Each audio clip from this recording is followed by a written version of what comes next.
What's up, everyone? This is Brian with The Inevitable You. I'm here with Dan Jimenez from Dan Jimenez himself.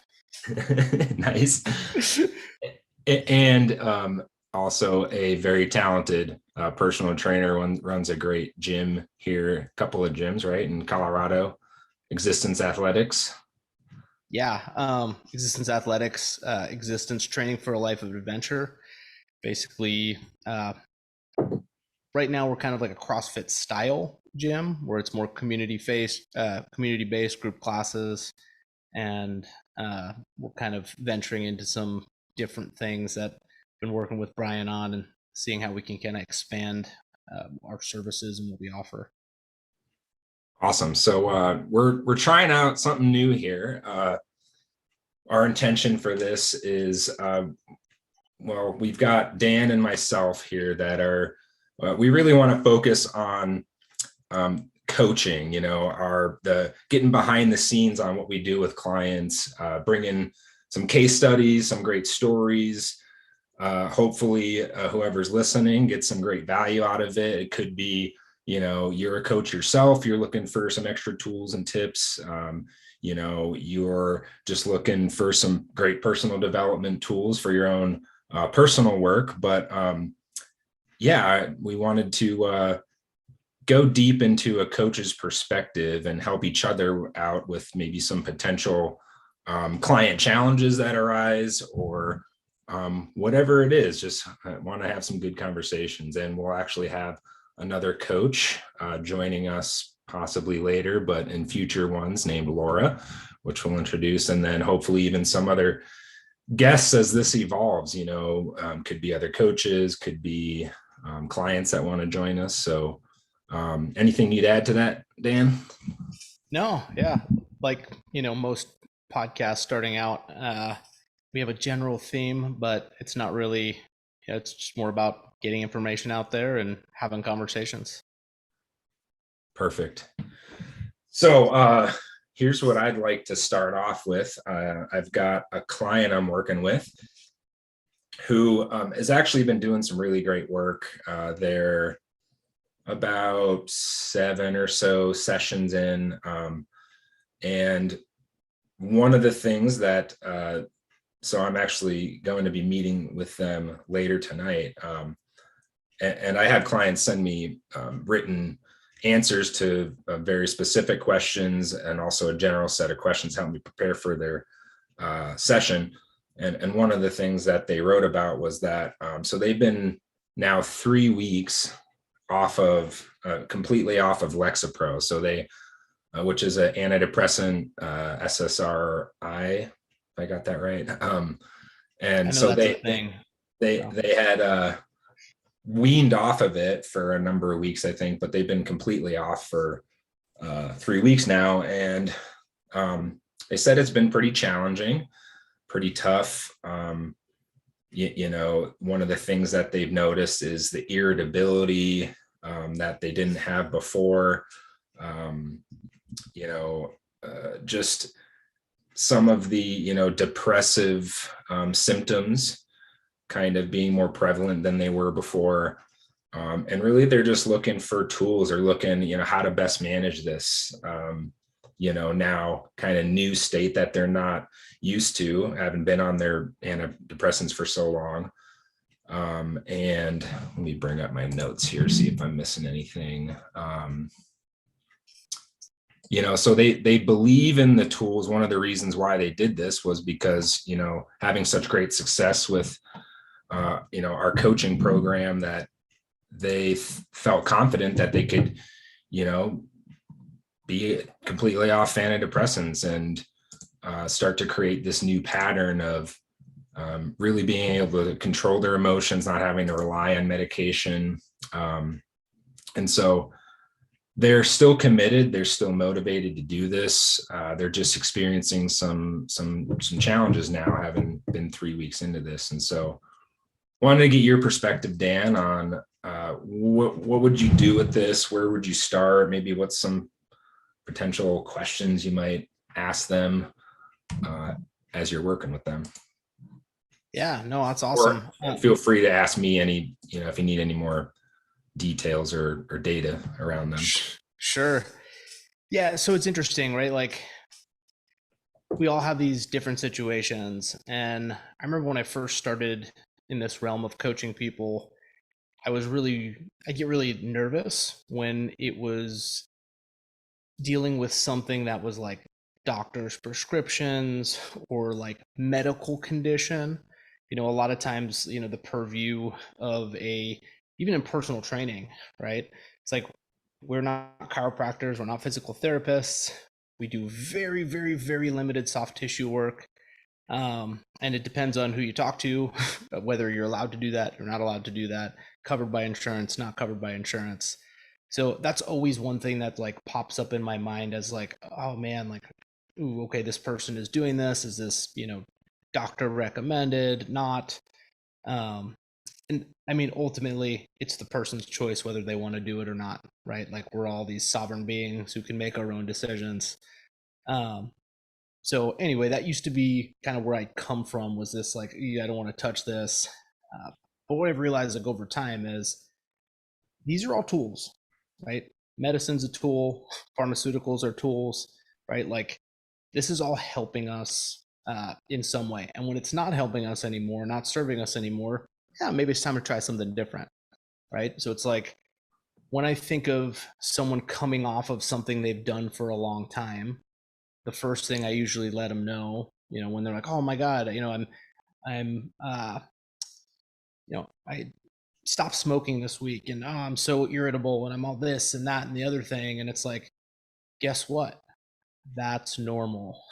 Like it's totally cool, right? Right. You were taking this thing that was altering your mind and your physiology and all of your state, right? Like your entire way of being, right? So like Sure. now you're not doing that. There's going to be a transition period, right? There's going to be this period where like shit's just not the same. And Yeah. that's totally okay. It's totally fine. Um, with the caveat of like, hey, are you having thoughts of like harming yourself or others, like those Right. types of things. Right. But outside the realm of that, normal depression, stress, anxiety, like, hey, guess what? Like this is, we're humans, is what we signed up for. So And I want to add a quick caveat to that, yeah. since you mentioned it. Like, I want to make it clear that, with clients, anyone that is, wanting to come off of antidepressants, I never recommend going. It's like one of the few things I don't recommend going cold turkey, because we talk a lot about, massive radical change. Well, antidepressants, that's one of the things that can be very dangerous. So I always recommend, hey, talk to your doctor, like do this smart, like you want to manage this in a smart way. Now, I have seen people go cold turkey and they've had success, but again, for majority of people, would not recommend that. And it's good to have real medical, because I'm out of my realm, and Right. I don't have my PhD, I don't have my doctorate. So I always recommend like consulting with someone that really knows what they're doing, make sure it's done in a safe way. So That's awesome. I mean, and I would agree with that. Like I said, it's usually, I will never recommend to someone, hey, you shouldn't do this anymore, right? Like medical wise. Um, I'll bring up, hey, I've noticed that I've worked with these people and this is what their experience has been.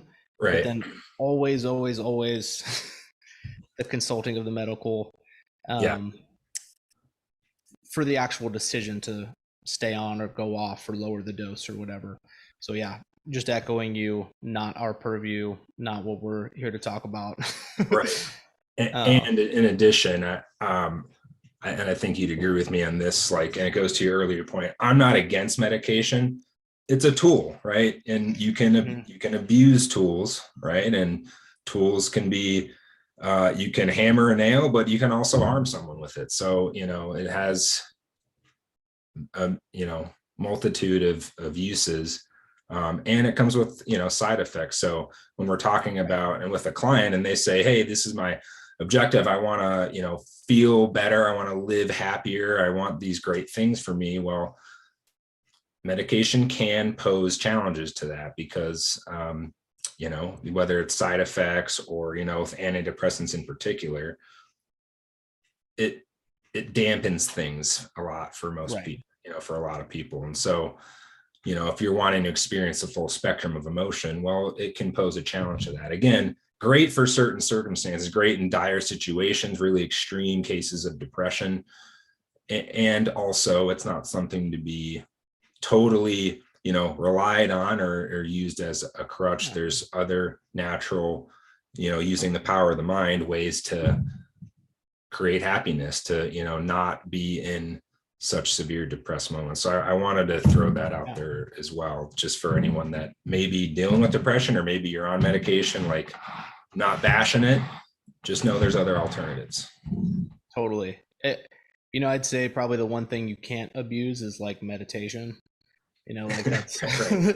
there's even like right now with the whole plant medicine kick, everyone's like, oh man, I got to do more plant medicine. I got to do more, ayahuasca. I got to do more, 5-MeO Right. DMT. Like it's like, all right, you could, or maybe also like journal and like, Yeah. maybe Yeah. meditate on some things. But Right.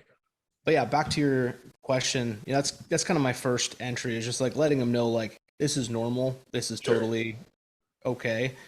Um, anytime you change something, you change your diet, you change habits, like you change your diet, you might have some GI issues. Like that's just a thing, right? Right. Guess what? You start exercising, you start a new workout routine, you're gonna be sore, right? Things are gonna Right. hurt, Yeah. right? Like that's kind of the discomfort that is just gonna come from what you're doing. And as long as it's not outside of the realm of like, or as long as it's not, severe pain, illness, that type of thing, it's okay. Right. From there, though, if the depression or the anxiety or anything that's kind of creeping in, if that's uh, impacting in a big way, right? If it's like, hey, now I can't sleep well anymore, or now I can't, do my work because I can't focus and concentrate, or I'm having all these depressive thoughts like constantly, and I'm just sad all the time. Uh, Usually, I'll go through like the what what what do you usually do that makes you the opposite of that? So Mm-hmm. instead of focusing on the problem, right? Like, oh well, what do you do that causes depression? Oh well, I sit inside. Okay, cool. Well, what else do you do? What else makes it worse, right? And it's like focusing on the worst. It's like, well, when are you feeling the opposite of that? When are you feeling happy? When are you feeling motivated? When are you feeling inspired? Oh, usually, if I get a workout in the morning, or I open the blinds to my room and I'm like standing outside and Right. or staring out the window with like a cup of coffee. It's like, all right, well, go do that. Maybe we do that a little bit more, right? Yeah. That type of thing. Um, Quick thing to add into that, which substantiates your point here. Like, one of the examples they gave was like, it was very minor things that would make them irritable. Like their spouse leaving a shoe in the middle of the floor, or their sibling staying with them for a few days and, maybe not cleaning the way they wanted things to be cleaned, or putting things back properly, or it's they can be big things in the moment, but it wasn't like, you know um I'm just laughing because that's me every day. yeah, yeah, Sitting right, here in the kitchen, staring at one of the plates that my kid left that was supposed to clear the plate before they went to school. So right. I'm just like, Yeah. Right, we can all relate to it. And but I bring this up as like their examples for, they even acknowledge, like, yeah, I'm getting worked up and so irritable about things that are very minor in the grand scheme of things. So, what can I do about this? And it goes to your point, I think what you're saying, where their attention is going, or their focus is where the energy is flowing, right? That old totally. adage, like, seeing the things that aren't going correctly, even the very minor things, right? Versus, and we have a tool for this. Do you know which one I'm about to bring up? I don't know if I've I explained don't this know one if, with you. yeah, I'm not sure if So in the I was world just of, thinking like, towards versus away. it's very close to that. It's one of the three big, what we call meta programs, right? And so thinking of how, your mind operates just like a computer. There's these overarching programs or how people operate. One is towards and away, which is moving towards what you want versus away from what you don't want. The other, that's we talked about, I think, pretty regularly, outside in versus inside out. Right. Are you motivated by external forces, what people say, think about you, versus are you motivated internally, what you want, what your heart says? And then the third, matching versus mismatching. Okay. Yeah. No, I haven't heard Shocked that. if we've never talked Man, about this one. that's so crazy. Yeah. There's about 400 other ones we've talked about, but Yeah. Yeah. so yeah, explain a little bit about what that So is. here's the metaphor. Like, when you sit in a chair, does your mind immediately go to the things that you don't like about it? Oh man, this chair, it's so bulky, and man, it's kind of uncomfortable, and these armrests are too high, and there's no headrest. I'm gonna like get whiplash in this chair. So like you're seeing all the things that you don't like about the chair. That's mismatch. You're mismatching or not matching to the things that you do like. And that's what matching is, right? Do you match to the things that you do like? Oh, this is a comfy chair. It's like, oh, perfect armrest position, and it's got a good back support, and not too high up from the ground. You're seeing all the things that you like about it. Again, where your attention goes, right? Are you matching to the things versus mismatching? And so now extrapolate that. Think about, again, back to our example, seeing things in your environment, seeing things in your reality, your world. Do you primarily go to what you don't like, or do you primarily acknowledge the things that you do like or that are going right? Dude, I really love that. And I love that terminology because it takes the positive and negative out of it. Like, usually when I think of, I mean, all of these tools are super similar, right? Like glass half full, glass half empty, right? Oh, are you a optimist or a pessimist, right? But like even those labels of, like the optimist would be like, oh man, this chair is awesome, like, oh, it's super comfortable, and it, Right. I really, it fits my body perfectly. Whereas the pessimist would be like, oh, it's creaky, it's a really hard wooden seat, it's kind of cheaply made. Right. But the whole optimist pessimist thing is like there's such a good bad value judgment on that Yeah. versus like the match mismatch. It's like, oh, are you someone who looks for matches, or are you someone who is really good at identifying mismatches? Right. I think that takes a lot of that like energy out of it, which I think is really cool. Yeah, that's a good distinction. It takes the judgment out of it, because this is Yes. not about, hey, just think positive and just be optimistic. And no, because it I think the way I like to think about it, it makes it authentic, right? Like, so what I match to might not be the same as to what you match to, or the next person.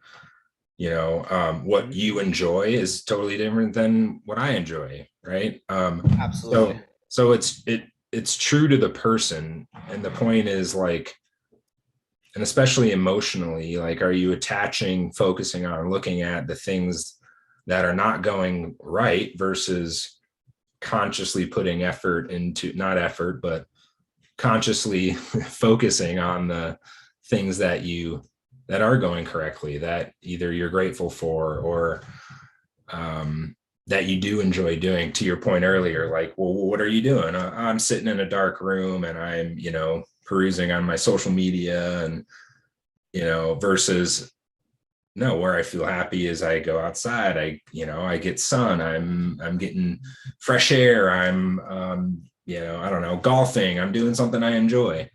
Right.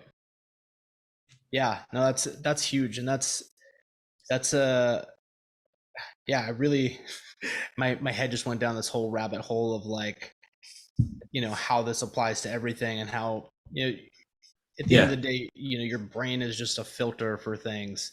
And it's Yes. like, if you're filtering for if you're filtering for survival, let's say, right? And that's a lot of people, especially right now, a lot of people are kind of in that survival mentality in all areas of life.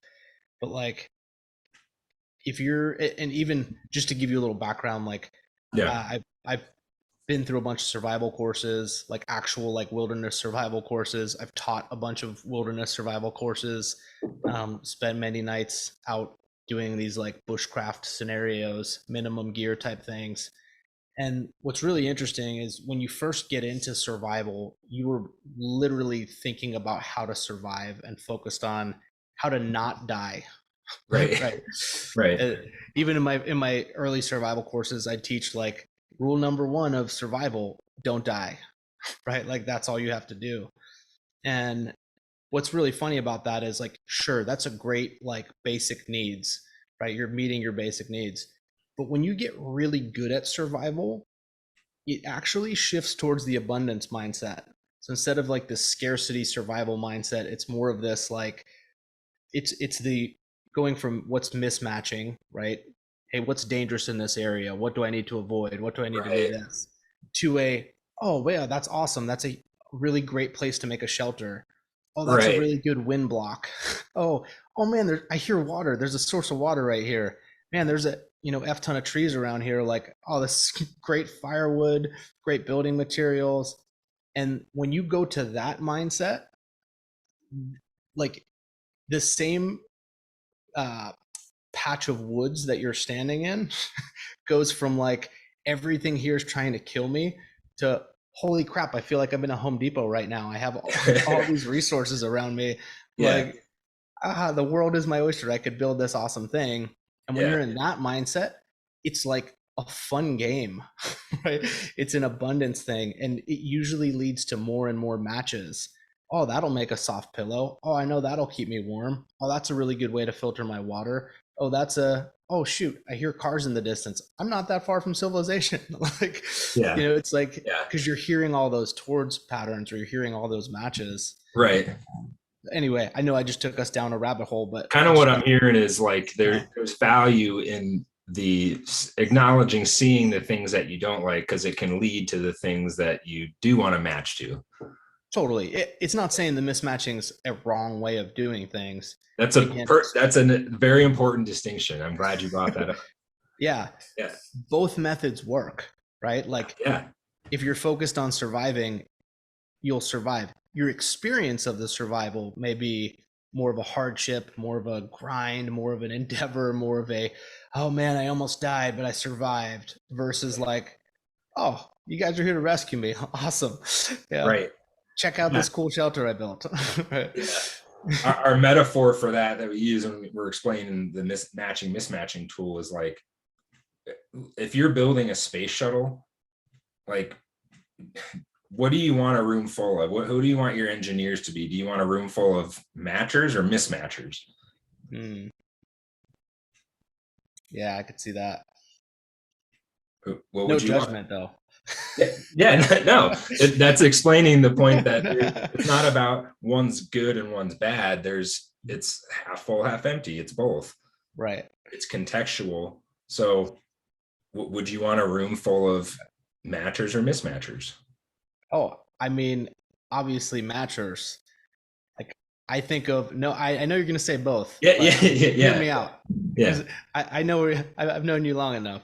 yeah, Here's what I would throw out. And yeah, maybe this is just throwing this is my personal judgment, right? Like this is my filter of all my life experiences that I'm putting on this right now. Is when I think of that scene in, was it Apollo 13, when mhm, they're yeah, group of engineers and scientists in a room and they're like, all right, they got 4 hours of oxygen left, you need to build a filter, and they dump out like all of these tools, like this is all they have on the ship. When I think of a mismatcher, and again, maybe I'm skewing this, I think of, well, that's not going to work, oh, this is why this wouldn't work. And yes, absolutely brings value to the table. So I wouldn't, now you're convincing me of both would be good. so you're convincing yourself. Yeah, No, but you're yeah. actually bringing up, this is why it's contextual, because in the Mm, example you're giving from Apollo 13, I'll let you finish that your yeah. thought Well, there. just the fact of like, you want people are like, oh no, this could work. This is how this could be Right. used. This is how that could be used. Like typically, and again, a judgment thing, like when I think of someone who's a matcher, they're usually more creative, right? Because they see more possibility, Sure. not just how that doesn't work. Like, oh, this is just a metal cup. It's used to hold water. That's all it can do, Uh, right? Not like it could also protect something that needs protection. Like I put an egg inside, and now like yeah, right, it's protecting right. the soft thing inside. But you wouldn't have thought of that. Or like, hey, this is steel and it can get really hot and it can reflect sunlight or it can reflect heat. I could use this as a heat reflector for my fire to bring more, heat to my body. Like Right. Right. I could use it as a shovel, right? Like typically when I think of, this whole match versus mismatch, it is the more of like open-mindedness to possibility versus well, that's a cup. I can't use this for Right. anything. Yeah. And maybe that's just a limited thought. No, I think it's an interesting point. I haven't really thought about it that way. I think there's a lot of truth to that. So, in the metaphor, like if you're building a space shuttle, yeah, you want people that find things that are wrong, or else it's going to blow up in the sky, right? But at some point, you need a matcher that says, you know what, it's ready to fly. Like we're good. We've thought about all the scenarios. This is, let's get this thing in the air, right? Like you need someone to. It can't just be mismatching all day long. So that's why, again, there's value to both of it, and it's very contextual, right? Depends For on sure. the specific situation. Again, just to reiterate why it's not about good or bad or right or Mm-hmm. wrong. It's just consciousness on like, if you're just mismatching all day long, if you're just acknowledging all the things that you don't like what kind of emotions is that gonna lead to, right? Like Totally. typically not very enjoyable emotions, right? It's going to be frustration or irritableness, again, to bring it back to Mhm. the client here. Like, so Yeah. you brought up the point first. I think it's a good one. Like, where's your focus? Like, are you just seeing all the irritable things, or are you consciously putting focus Right. towards what can you do to bring more joy into your life, right? Yeah. And to even bring more, bring it back even further, Yeah. right? Like if you're someone who's doing something new for the first time, if you're like, hey, I'm going to stop my antidepressants, and everyone's telling you, or people are saying, oh, it's not a great idea. This is what's been helping you all these years. Right. If you are a mismatcher, right? Or I should say, humans are really good at collecting evidence of why something is right or wrong, right? Uh-huh. So Yeah. if you already have a hypothesis, even if it's a subconscious Right. hypothesis, Right. Yeah. right? Like I really want to get off these meds. But doctors, and I trust doctors, say that's not a good idea. And this person's saying my family's really worried about me and I love my family. I know they love me. Subconsciously, you could be looking for evidence to why your family's right and why doctors are right. And you're like, well, see, I got off them and guess what? I'm depressed today. And now I'm Right. tired and now I'm sad and now I'm anxious and now I'm finding everything. I'm even finding stuff that didn't make me mad before. I'm finding it making me mad. So, Right. Right. Is this here's a working? lot I'm of, not so sure about this. Maybe yeah. plus it's a strategy potentially, used for years to, Absolutely. and now that there was, I wanted to make a point about something you said earlier, like around this being normal. Like it's very counterintuitive. And this goes for any like big change, right? Not just getting off antidepressants. Like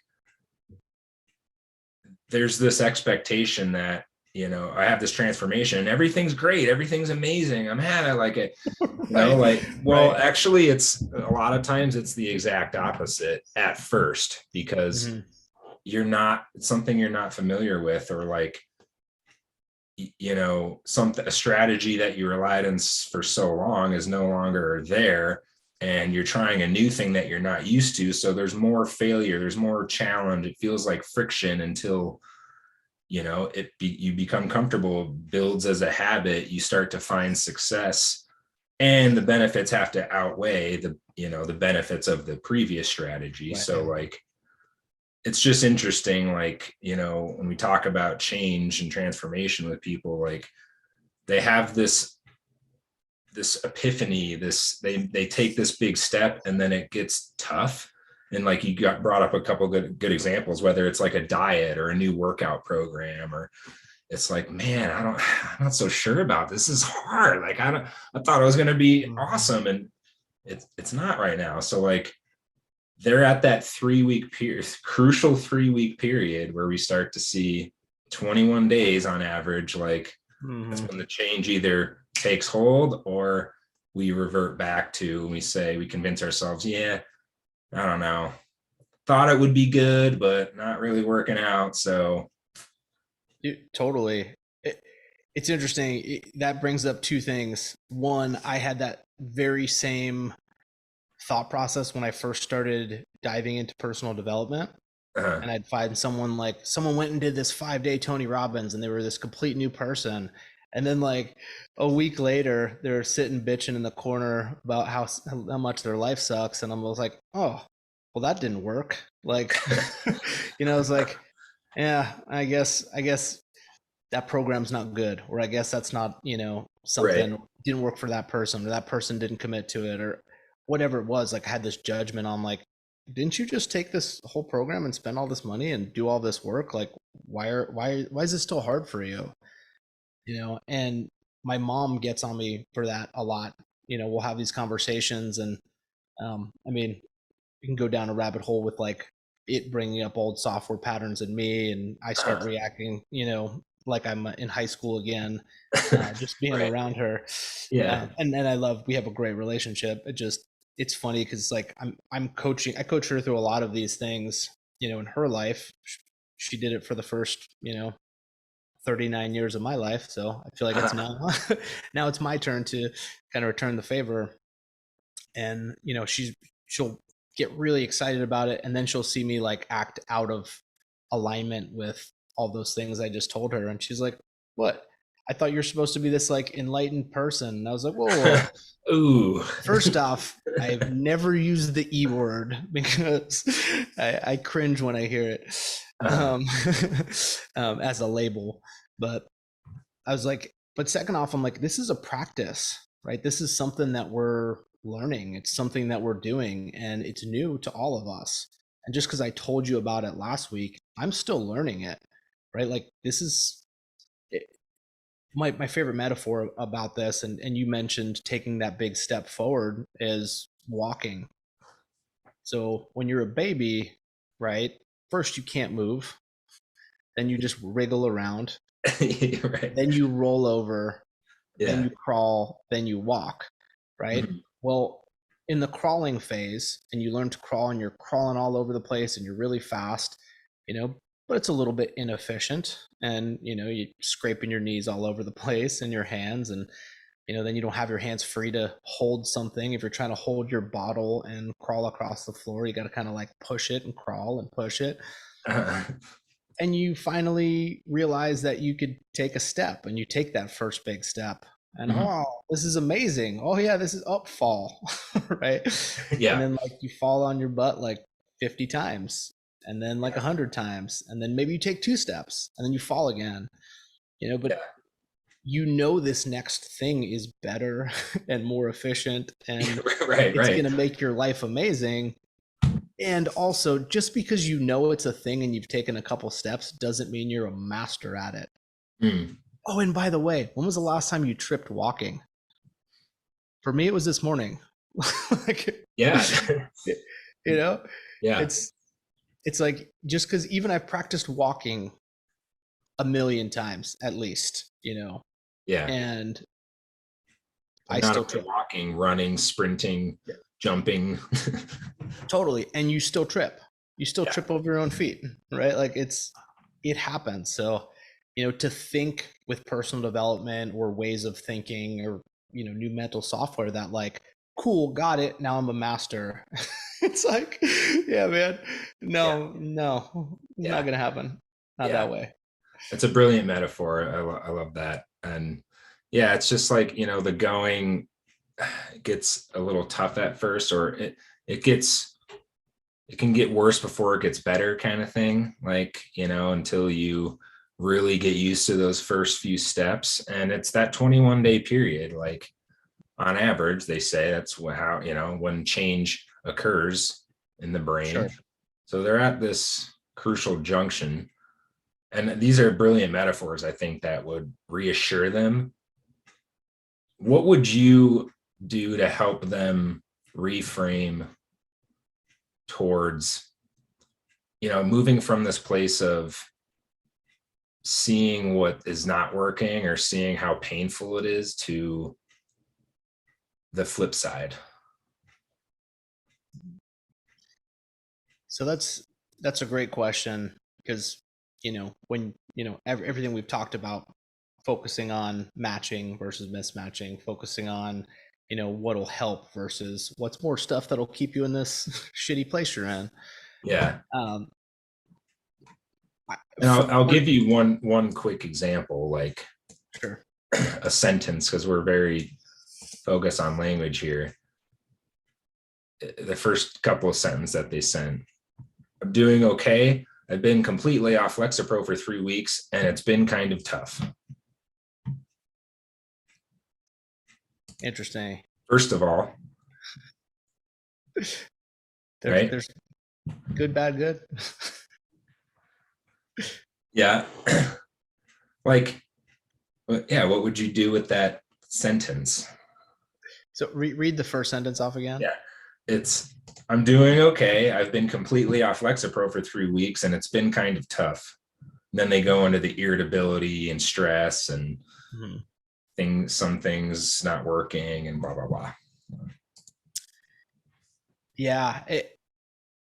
Again, for me, I'm really into like the holistic view of the person. So like getting more background of like the model of the world, all the paperwork and all the different questionnaires and things that you guys do in the beginning of your, intake process, being able to look through that and kind of seeing bigger patterns of where their mind, how their mind works, what happens, all that type of thing.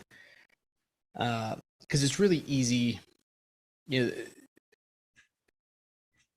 right off the bat, two ways I would go about it. There's either creating that better version of you, or like, what does happiness look like? What does joy look like? What does your life, not just okay, right? It's going okay, but Right. like, what does it going great look like? Yeah. What is it going magical? What does that look like? What does that feel like to you? So that's one. When I've worked with people long enough, or I know the person, well enough, or in their model of the world, it's clear enough that they already get the basics and they're past a lot of their, old bullshit. Like that's usually where I'd start, is that kind of creating the future and pointing in that direction. Yeah. Love it. If it's someone who either I'm new to, or I only know the sentences you told me so far since we've been talking. And I'm just giving a little more context too for the listeners, and like one more data point for you to work with, because I gave a pretty quick summary, and you're working with very limited information. So I know that's challenging too. But with that limited information, it sounds like there's more roadblocks and obstacles, and like I would say the deepest pain point, or the what's the source of the problem, I feel like hasn't really been uncovered yet. We haven't gone through what's the deepest truth that is running their operating system. If your mind is software, that type of thing, like I would probably start there. And always good. Yeah. I would go down the route of like, okay, what's causing you to say this? What's causing this program? What's tough to you, right? Like, what does tough look like? What does tough sound like? And then, well, what makes it tough? Just diving down to try to uncover the layers of like, what's the program that caused you to say that sentence? Right? Correct. Like, Yeah. what's the program that's outputting, if you believe that and I'm totally making this up, right? But like, if you believe that like you don't have the power to do stuff on your own, and that you need external intervention, or you need medicine, or you need, or you're not good enough, or whatever it is, Right. you're going to create a sentence that kind of like mirrors that, right? It's going to Well, be yeah, absolutely. You're absolutely right. And just based on everything we've talked to up to this point, mainly taking into consideration the matching, mismatching, right? Like we've established this person is primarily right now in a mismatching pattern, right? Mhm. With that sentence, I'm doing okay. I've been completely off Lexapro for 3 weeks and it's been kind of tough. And then they go into all of the, being irritable. Here's why, and I'm stressing out, and blah, and that's the story, right? They're telling me right. that this is what my reality is, and here's the data points and things. I'm going to come back to cause and effect in a second, because that's really important. But taking into consideration everything we've talked up to this point, like, what do you do with that one sentence? Are they matching or mismatching? Right. Yeah. I mean, it depends. I guess it depends how you look at it. Like, Yeah. I think they're matching to the circumstances, right? In terms of like, it's been going okay because I am completely off this, and because I'm completely off this, things have been tough, right? So like, I'm Right. looking at it as I guess it's a mismatching why things aren't working. But again, this matching versus mismatching is it's new to me, but um, they're doing a really good job of proving that what they're doing isn't working for them. Yes. Well, yeah, yes. And again, I know you are dealing with limited information, and just the fact that, like, in going back to my question, how would you start to reframe this for them, or get them from this place of mismatching, or seeing all the things that aren't going right and why this is tough and why they're irritable and why they're stressing out and all these things, to a better feeling place? Like, holy crap, 3 weeks? That's incredible. Like, who does that? Right, Who right. who goes from being on antidepressants for years to making a decision to not do that and do this now? And it's been 3 weeks. Like, oh my God. Right, that's awesome. But I didn't feel I didn't feel that. And I'm what I'm mostly hearing is about why you're irritable. Right. Yeah. So That's just one example of what I would use. Like, no, dude, I think that's great. And yeah, the fact, it's funny when you were reading it in my head, like, I didn't comprehend 3 weeks. That is a long amount of time to be off of something that you were doing on a daily basis. yeah, But yeah, most that's people would give up by this point. right. And for things to be going okay, not like the world is burning down, like that's damn good. And so, and I'm very tender with this too. It's not like I'm dismissing their place of irritableness and not feeling so great. Right. Like, that's very real. And just making the point that, like, that doing this for 3 weeks, that's not just okay, that's phenomenal. And like, really feeling awesome about that, making sure they're really feeling the power in that, because it's right now predominantly, it's the volume of the irritableness is playing louder than the volume of, like, look how awesome I am, for even as challenging as this is. And I'm getting my ass kicked. I'm 3 weeks in. This is incredible. Right. That kind of mental, right? That to use one of your recent examples, soundtrack, right? That's playing in your head, the song, right? Mm-hmm. And back to your point about cause and effect, just to give some context for listeners too, like, That is so very important, especially in this conversation, because so often people try to approach something or solve something at the effect level, meaning the metaphor is like take ibuprofen for your headache. That's going to help. Right. But like what caused the headache in the first place? Right. Was it, you're overworked, you didn't get enough rest, whatever it is. Right. The same rule applies, and it's very important to be at the causal level in your psychology to say, well, what's creating this pattern in the first place? Not because when you think about medication in general, it's more at the effect level. It's not addressing the root cause.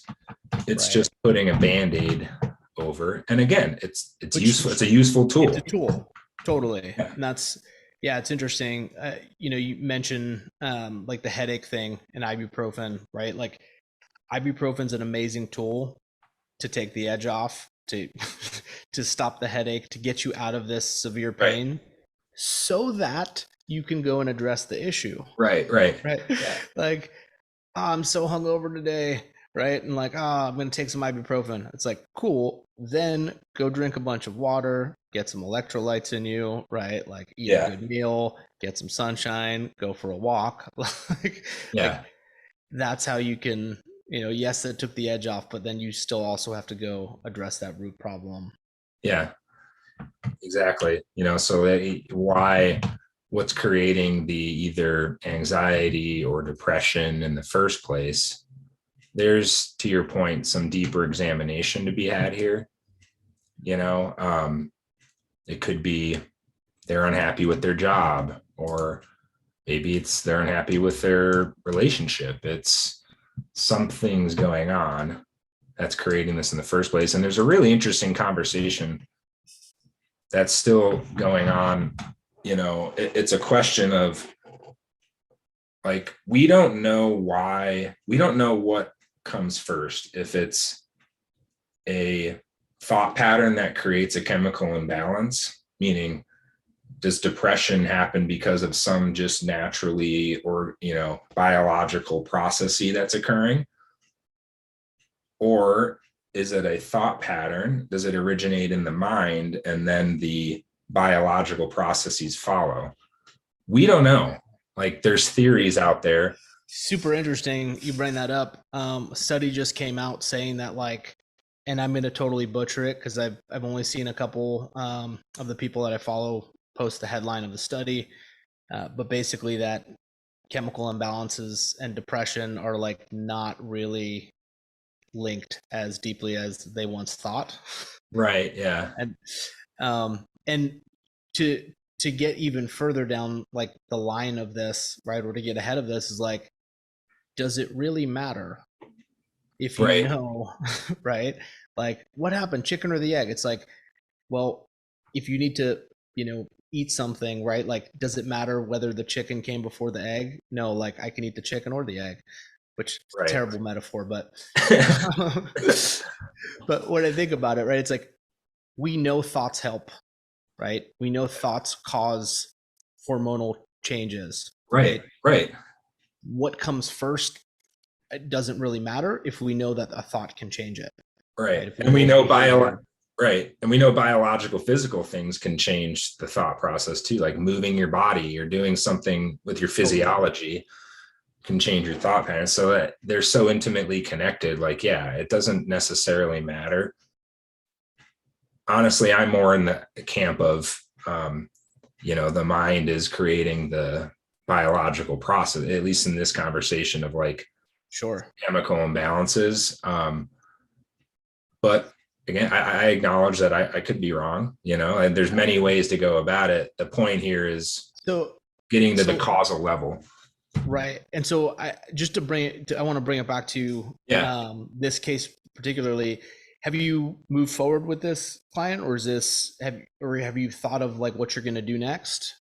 Yeah. And honestly, this conversation has helped me plan for what I want to do in session and the tools I want to use. So things like matching and mismatching, and, the fact that hey, you've made this amazing change. And yeah, initially you can be met with some resistance because you're out of your comfort zone. This is totally new for you. And I mean, how amazing is that you've gone 3 weeks?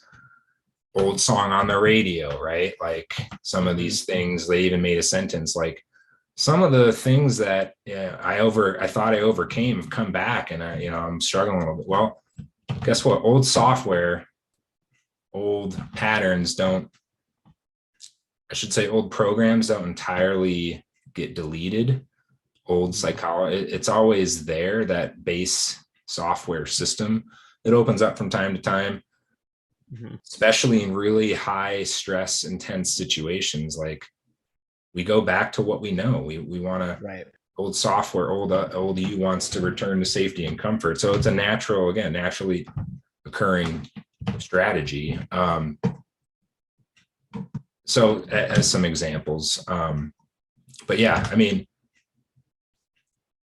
the long story short is, or just to kind of summarize where they're at, like they're doing an incredible job. Like this is an example. This is a client that has made huge changes in just 6 sessions, basically. And like the fact that they decided to, ditch their antidepressants and do this, like you like see the power of their mind and like start creating some real results for them. So like they're doing an incredible job, and it's more of maintenance, consistency, follow up, refinements, added tools here and there. So yeah, that's awesome. Did that answer your question? Or yeah, no, just kind of wrapping this whole conversation up, just the whole, back to the original question of like, this is what I'm working with, and like yeah, I mean, this is what's cool about being a coach, right? We have tons of tools to use. It's like, oh, what can I use for this? Like, does this match the job? Right? Is this, and a lot of times you'll use something like, oh, this is the perfect one, and it won't work.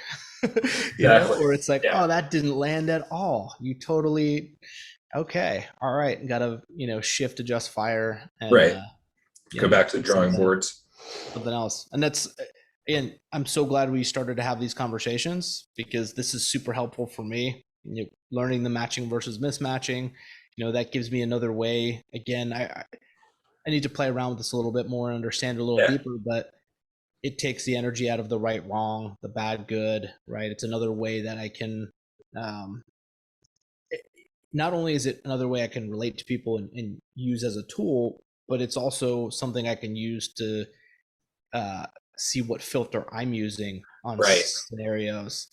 Because it's not just like, oh, I'm a matcher and everything I see. It's like, I may be that until it comes to cleanliness and organization. And all I see is crap my kids left around the house, or my wife left around the house, or I never leave anything around the house. So just kidding. Yeah, so it's even situational based. And so like these tools are hugely helpful, even just for me in my life and navigating, this whole human experience. Yeah.